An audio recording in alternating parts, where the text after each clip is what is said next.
It has been a while since I've been here. How you guys doing? Doing good? How many of you guys were at Future Quest? Show of hands. Or been to a Future Quest? Good. All right. You guys, like John said, my name is Josh. Everybody say hi to my beautiful wife Amanda. She's in the very, very back.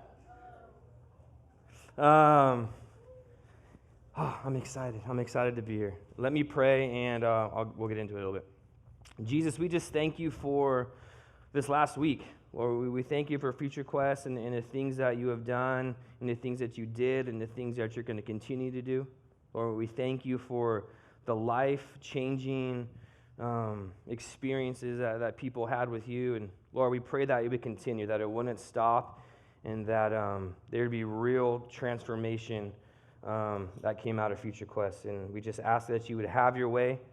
Lord, it's all about you. It's all about what you want to do, Jesus, and how you want to do it. And we just invite you here in Jesus' name. Amen. Like John said, I love Future Quest. Future Quest, every time this time of the year comes around, I just get so giddy and excited because that's where it all began for me. I went to Future Quest when I was 16 years old, and I was talking to my wife about this earlier. I had this realization that I've lived half of my life now as a Christian. I'm 31. I got saved at 16. Yeah, thank you. And it's been such an amazing, just looking back on my first Future Quest and the things that God did over these last 15 years and just how God has just so radically transformed my life. It happened 15 years ago, the last night of Future Quest. And I didn't go to church. I didn't grow up going to church. I didn't grow up knowing about who Jesus was, or, I went to church a little bit when I was a kid. I have like these kind of vague memories of going to church and seeing like these weird people like raise their hands and like sing to the ceiling. And I thought like, Christians are weird. Like, who comes into a building and just starts singing with their eyes closed and their hands raised? And I always thought it was like the weirdest thing growing up. And I'm not going to get into my whole testimony, just a little bit of it, just up until the point of Future Quest, where I was made to go to Future Quest. You know, my parents were at a point with me when I was 16 where I made a lot of decisions that led me to the point where my parents just didn't know what to do, right? And I have a good family. I was just a knucklehead, right, making poor decisions, and I believed a lie about myself, right? Something happened when I was little that made me believe this lie that I wasn't good enough, or I wasn't smart enough, or that I wasn't ever going to fit in. And so over the next several years, I started doing everything I could just to try to fit in. And when you do that, you can make some very bad decisions, right? And I remember a couple weeks leading up to Future Quest, I was actually arrested, and before I left my house, my mom said, "You better not get arrested." And long story short, she picked me up, and she gave me this ultimatum: either go to Future Quest or get out of my house, right? And so that's the point I was with my family. And so I was like, well, I don't want to move out, right? I got it good here. I got a big comfy bed, free food. I got a shower and a toilet, right? I don't want to go anywhere else. And so I was like, all right, I'll go to Future Quest. And so the first day of Future Quest comes around, and I did some things I shouldn't have before Future Quest. I ended up going to Future Quest, and just kind of hung out. I knew some people from school. My little sister got saved a couple years before I did, and so she was there with some of her friends, and I didn't know anybody. I was that kid that people were like, why is he at Future Quest, right? I went to Granite Hills. A lot of people from my school were there, and they didn't want anything to do with me. And the second day came, I don't remember it. But what really impacted me in my life is what happened on that third day. Remember, I had no interest in Future Quest. I had no interest in Jesus. God wasn't on my radar. I had my own things going. And that third day, it was the last session. And I was up in the very, very back. And I was sitting there, and the speaker, I believe it was Bill Wilson at the time, gave an altar call, and just everybody ran to the front. I was by myself. I was like, I don't know what these people are doing. I have no idea what's happening right now. It was like this whole foreign concept to me.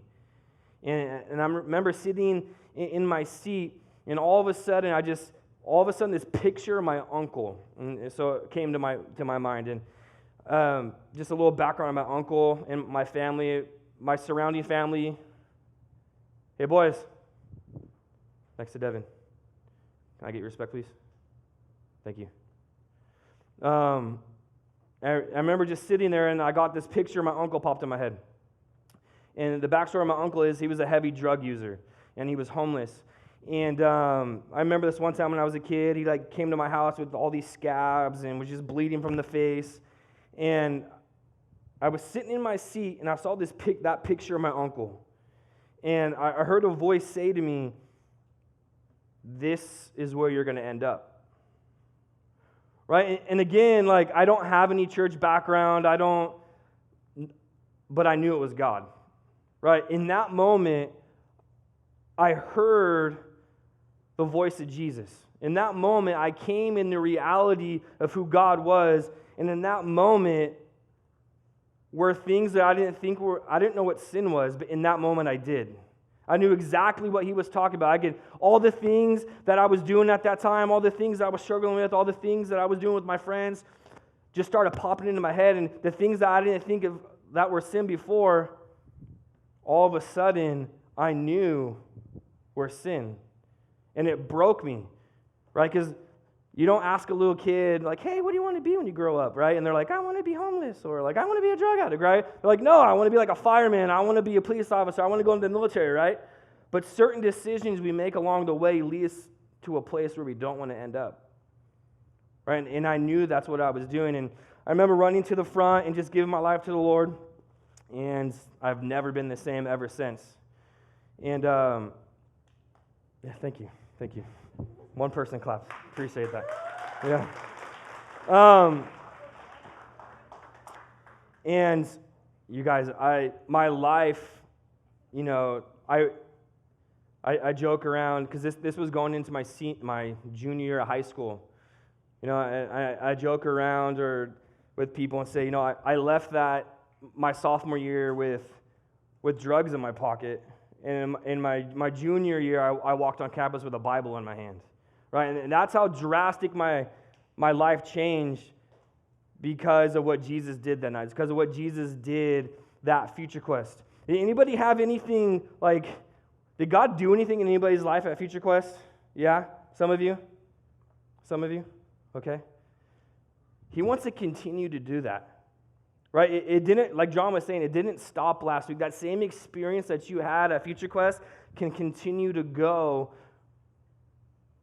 for years to come, right? And I remember graduating high school, and the friends that I had when I started coming to church, the friends that I looked up to, the friends that prayed for me, the friends that I went to for things that I was struggling with, they were no longer around. Very few of them. And I was thinking, why is that? Why is there so many people that I went to high school group with, that I went to high school small group with, that I went to camps with, that I went to Future Quest with, that were strong Christians way before I got saved? Why is it that after high school or their senior year, they no longer followed the Lord? And as I looked back on my life, I realized that I did things different than they were. I was more hungry than they were. I was willing to do certain things that they weren't willing to do. And I want to share those things with you. The title of my message tonight is called Now What? Future Quest came, right? You had this experience with God. You heard these messages. You made these promises to God. You don't want to ever be the same. Now what? It's almost a week later. How are you going to continue those things that you told yourself? I'm not going to do that again. I'm not going to struggle with that again. I'm not going to go and do that again. Well, how are you going to do that? What are the things that you need to do to continue the momentum that God gave you at Future Quest? Can I get a picture of those, the picture of sequoias? You guys, these are sequoia trees. Huge, gigantic. There's only one place in the world where these grow, and that's here in California, about 6 hours from here. I'm excited. I'm going backpacking there in a couple weeks for like 4 days. I can't wait. But sequoia trees, like I said, these are some of the largest trees in the world. That's a full-grown person, all right? That's not like they didn't shrink them down in the photo. That's not Photoshop. That's how big those trees are. And there's an interesting thing about these trees is in these trees, they kind of, we can go to the next picture. I think I have another one. They have these cones on them, and they're kind of like pine cones, all right? And what these pine cones do is if a fire comes through the area and these sequoia trees get burnt, what happens to these acorns, I guess you can call them, they're called cones, what they do is they heat up and they kind of pop, and there's a bunch of seeds in them. And those seeds make what? Other trees, right? Where a fire went through and burned it up, God made this cool thing where the cone pops and more trees are produced because there are seeds in those cones. You know, I'm going to kind of ask you to do some things that might seem kind of like crazy and kind of like I'm asking you to walk through a fire because they can be uncomfortable or challenging. But when you do those things, when you do them, fruit and some seeds and some trees will grow out of those things that I'm going to ask you to do. These are things that I saw in my life that when I did them, when I did the hard thing, when I was willing to do the things that other people didn't want to do, God was able to produce fruit in my life.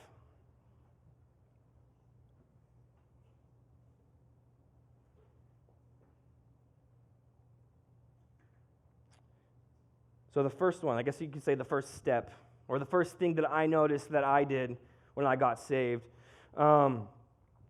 I got saved, and right away, I knew I needed new friends. Right, new friends. I know it's kind of simple and cliche to say, but I knew if I wanted to continue in what God had for me, if I wanted to continue in the experiences and the things that God had for me down in the future, that the people that I was hanging out with, you know, the people that I was smoking pot with or drinking with or partying with, I knew that if I left Future Quest or whatever it was, and I left and I went back to hang out with the old people I was with, that what was going to happen? I was going to start doing the same things that I was doing before. And I've seen this so many times. I worked here at Foothills for almost 12 years. You know, I ran a teen center, and I've been to so many camps and so many Future Quests and so many high school groups. And I've seen kids encounter the reality of who Jesus is. And they have these life-sculpting, life-changing experiences with God. And they make these promises, but then they go home and they hang out with the same people, and within a couple of weeks, it's like nothing ever happened. And why is that? In 1 Corinthians 15, 33, it says, do not be deceived. You know, bad company corrupts good morals. You're not strong enough. I don't care who you are. I don't care what your personality is like. You're not strong enough. You're not strong enough to go to Future Quest and experience God and to have this life-changing thing happen to you and God work through you and then go back to the same situation that you were before and hang out with the same people. You're not strong enough. It says at the beginning that do not be deceived, right? The devil is like the master deceiver, right? He's like the ultimate guy that can get you to believe a lie, right? A big lie is thinking that you can hang out with your old friends and follow Jesus at the same time. It's not possible. Now, you can invite them to church, right? You can invite them to group. That's what I did. Some of them came, some of them didn't, right? I needed new friends. A couple of the guys that I'm going backpacking with here in a couple weeks, I met here at high school group weeks after I got saved.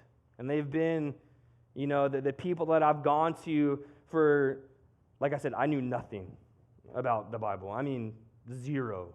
Didn't know who Jesus was, nothing. And they were the guys I would go to when I was struggling through something, or if I needed help, or if I was having a hard time getting over something. And they've been pillars in my life.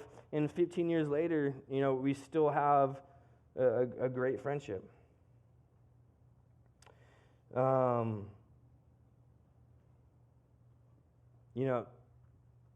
Girls, some of the guys you are dating are dirtbags.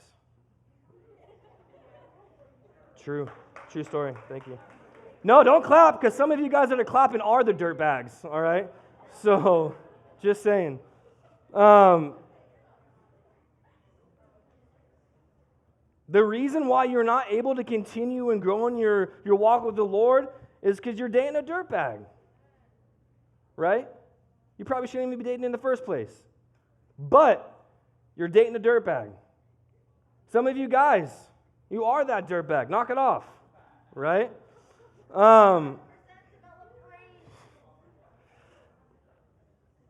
Next verse, I got another verse.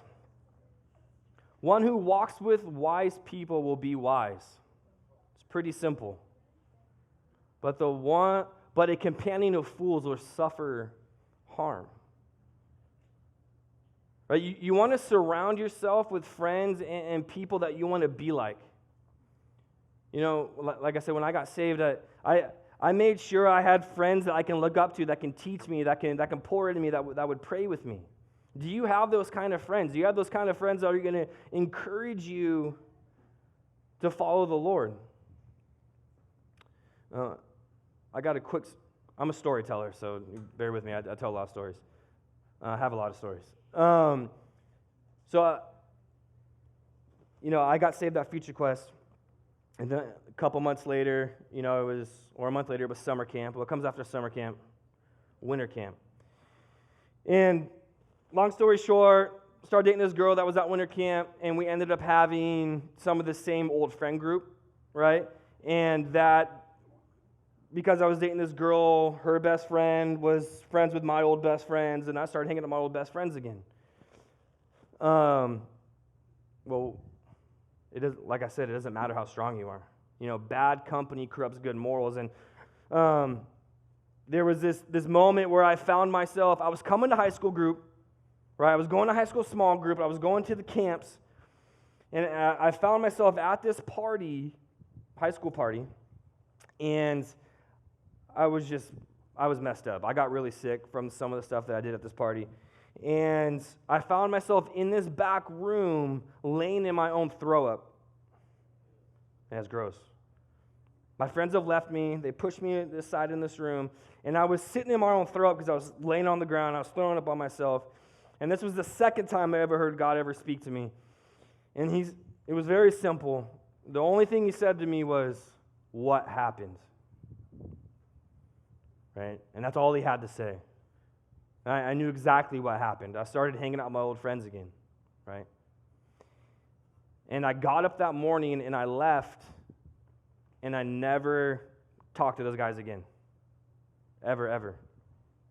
Right? And that was probably about 5 or 6 months after I got saved.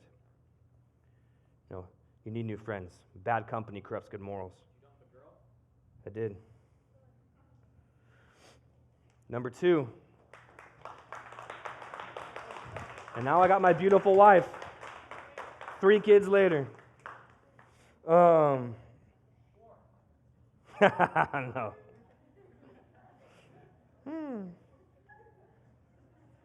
Pray for me. Number 2, a new spiritual diet. Now, what do I mean by that? It's just not good enough to stop hanging out with your old friends. You need a new spiritual diet. All right. Some of you are putting the equivalent of spiritual McDonald's into your heart, mind, and soul, right? It tastes good, but eventually you're going to get fat, right? And what do I mean by that? You're putting stuff in your mind, and in your heart, and into your brain that aren't spiritually good for you. Right? The things that you are listening to, the things that you are watching, the things that you are staring at on your phone,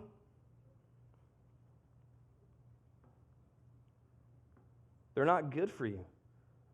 Did you know music and the things that you watch and the things that you're looking at on your phone, they have a big toll on the way that you actually think. If you listen to something long enough, or you watch something long enough, you start to live that thing out. Right? And this is the reason why there's so many high schoolers and junior hires that are walking around depressed, angry, and sad. It's because they're just listening to that kind of stuff all the time. The music they're listening to has nothing to do, it's not joyful, right? It's depressing and it's angry and it's talking about sex and drugs, or they're watching things like that, or they're looking at things online and they're seeing how all these other people are having such good lives, right? And you start believing these lies. And it's because you're feeding your mind and your body and your soul with spiritual McDonald's. Right? You're not going to be able to eat like a big old McDonald's Happy Meal. I don't know. I haven't been to McDonald's in forever. I don't know what they have. Big Mac. And then go and run a marathon, right? You're going to throw up. Right? Just everywhere. It's because it's not good for you. And it's the same thing with the things that you listen to. And I realized that when I got saved, and it was funny because John was talking about his CDs at Future Quest, if you guys were there. So there were these things called CDs. You can use them as like Ninja Stars now. And so I had this big binder, and I think I had to open it up like this because it was so big. And I just had hundreds of CDs. And it was all garbage, right? It affected so much of the way that I viewed and perceived the world, and the way that I acted, and the way that I talked, and the way that I saw myself, and the way that I saw other people, right? Music and movies and social media have that effect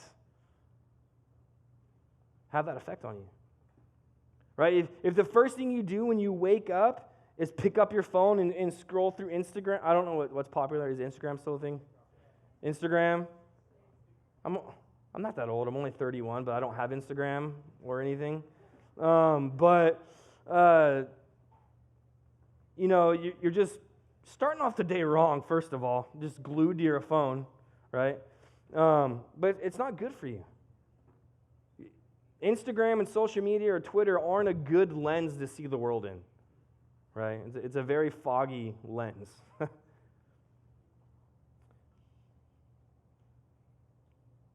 Galatians 6:7-10. It says, "Do not be deceived. God is not mocked. For whatever one sows, that is what he will reap. For the one who sows to his flesh will from his flesh reap corruption. But the one who sows from the Spirit will from the Spirit reap eternal life."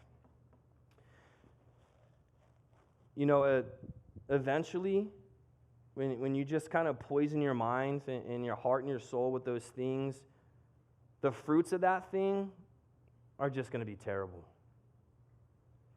I had a best friend. He was my best friend, and he was one of the guys that I realized that I could not hang out with.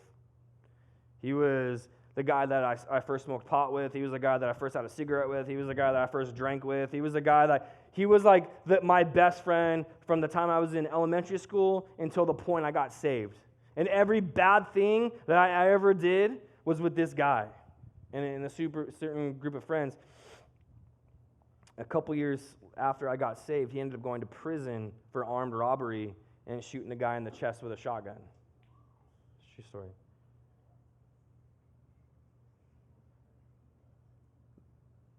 He reaped what he was sowing into his life. Right? The things that he was allowing into his brain, the things that he was allowing into his mind, the things that he was watching were corrupting the way that he saw the world. It was corrupting the way that he thought. The things that he was watching on the computer was skewing the way that he saw women, the way that he saw himself, the way that he saw everything around him. I just want you guys to understand, because it's very important, the things that you're putting into your mind are eventually going to be the way that you see the world. Right? You need a new spiritual diet.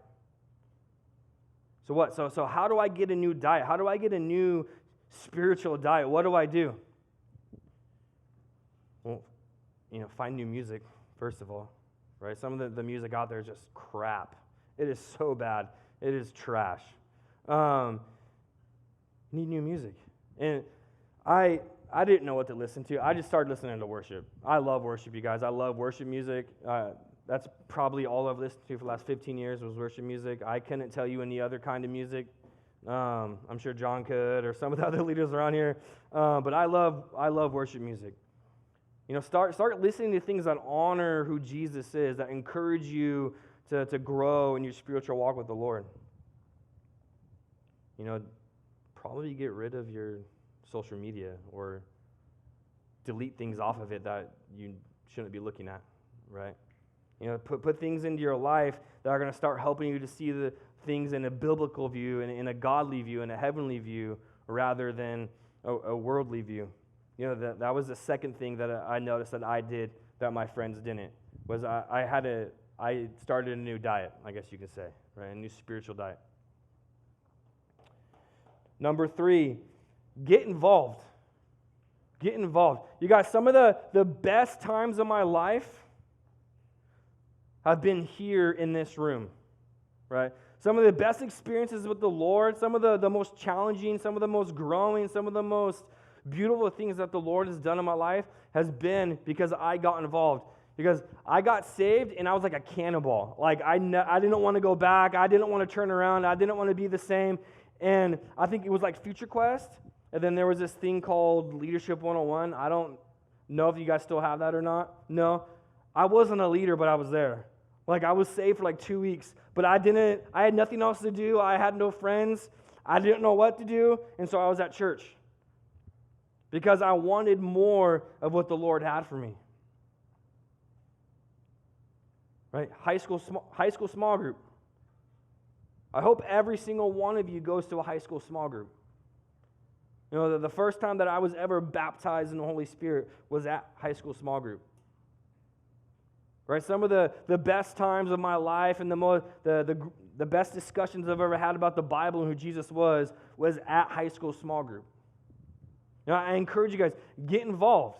I saw a cool thing. The welcoming team. You guys have a welcoming team now? That's awesome. That's a great way to get involved, right? To help out high school group, to meet new people, to meet new friends, right? Help out with a junior high group. Like high schoolers can do that, right? Junior high group. Help out with a junior high group. I challenge you to start getting involved in a way where the Lord's going to grow you and challenge you and push you to be a leader. Those are good things. Christian club. We used to have a Christian club at school and at Granite. Anybody go to Granite here? No? Yeah, Granite. So you guys, I don't know if you have a Christian club yet or still. But if you don't, you should start one. But Christian club. I got involved in Christian club. I got involved in leading Christian club. And a funny story, what time do I got to be done, John? I forgot to set my timer, so I can just talk forever. I have 5 minutes? Skip that story. Long story short, I tried to fight a guy after I got saved, telling him about Jesus because he laughed at me. True story. I didn't fight him. He was a big guy with a big old head. I don't know what I was thinking. I would have to jump. Number 4, the most important thing, and probably the one thing I want to hit home, and it was the first thing that I learned within the first 5 minutes of me being saved. And so, like I said earlier, I got saved the last day of Future Quest, and the youth pastor back then, his name was John Hoffman, and now he's the lead pastor of the Grove. And I remember just being in the front, after seeing this picture of my uncle and just giving my life to the Lord, or John led me to the Lord. And the first thing that he told me after I stopped crying and had snot coming out of my face and blew my nose on my shirt, the first thing he told me is, if you want this to last, you need a personal relationship with Jesus. He told me that going to Future Quest wasn't going to be enough. He told me that coming to high school group on Tuesdays wasn't going to be enough. He told me that going to high school small group wasn't going to be enough, or going to Christian club wasn't going to be enough, or having friends that were Christians weren't going to be enough. Because that's all that stuff is great, and it helps you grow, and it helps you to be stretched, and the Lord uses you and blesses you through your friends and through this group, but it's all very surface level. You know, if I wanted to last, if I wanted to grow, if I wanted to stand up here 15 years later, I needed my own personal relationship with Jesus. Now, what does that mean? Right? That means on my own time outside of church, I needed to seek God on my own. That means I needed to start reading the Bible, which was very hard for me. Like I said earlier, I had a learning disability. I didn't say that earlier. I did have a learning disability. That was part of the reason why I did some of the things that I did, and I wanted to fit in. So reading the Bible for me when I got saved was like, blessed. Like I couldn't read. Like really. Like I think when I graduated high school, I had like a 5th grade reading level. Like it was pretty bad, right? I couldn't read anything. But through spending time seeking the Lord and reading His Word, and as I read it more and more every single day, you know, the Lord started to heal my mind. And I was able to start to comprehend what God's Word said. And through those times of reading the Word, you know, God spoke to me. How else are you going to really know about who Jesus is or get to know somebody unless you spend time with them? So I had to memorize verses, right? I had to spend time reading. I had to spend time praying. You know, before school started, I would drive to school, and I would sit in the parking lot, and that was my alone time with God. And I would just read my Bible in the car, and I would pray in the car before I went to school. Right? And it was in those times that God grew me and stretched me, and my roots began to grow. And I began to grow stronger in the Lord.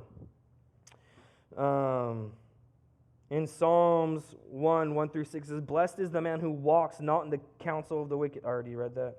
Did I read that? No. Blessed is the man who walks not in the counsel of the wicked, nor stands in the way of the sinner, nor sits in the seat of the scoffer. But his delight is in the law of the Lord. Right? His delight is in the Bible.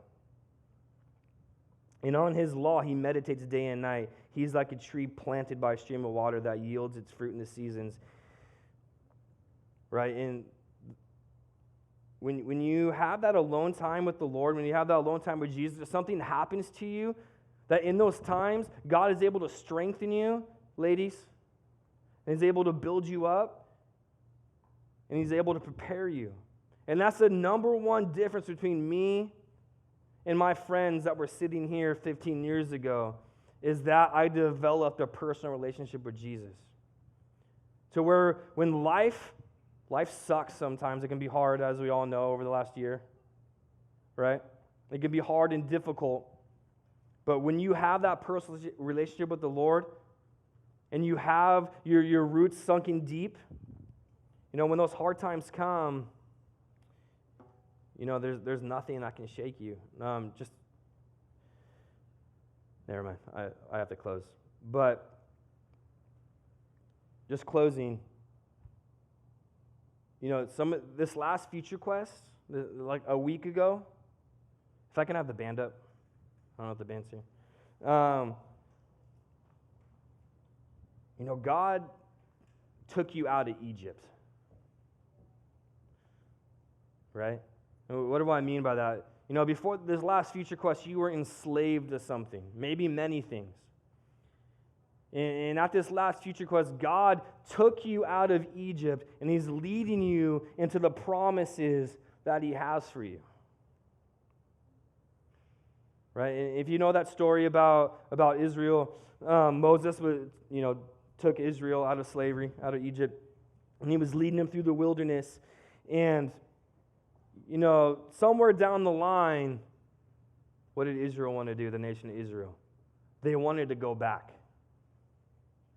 They wanted to go back to where God rescued them from. They wanted to go back to the things that they knew. They wanted to go back to the things that enslaved them. Now, if you're not willing to do certain things in your life, if you're not willing to do certain things starting the night to continue what God did in your life, like get new friends, like getting involved, like getting a new spiritual diet, like starting a devotional life, a personal relationship with God, somewhere down the line, maybe a week from now, maybe a month from now, maybe a year from now, you're going to turn around and you're going to head back to Egypt because that's what you know. You have to be willing to make the hard decisions. You have to be willing to make the hard. To me, it's not that hard. It's like life with Jesus or life that sucks, right? Because eventually it's going to suck.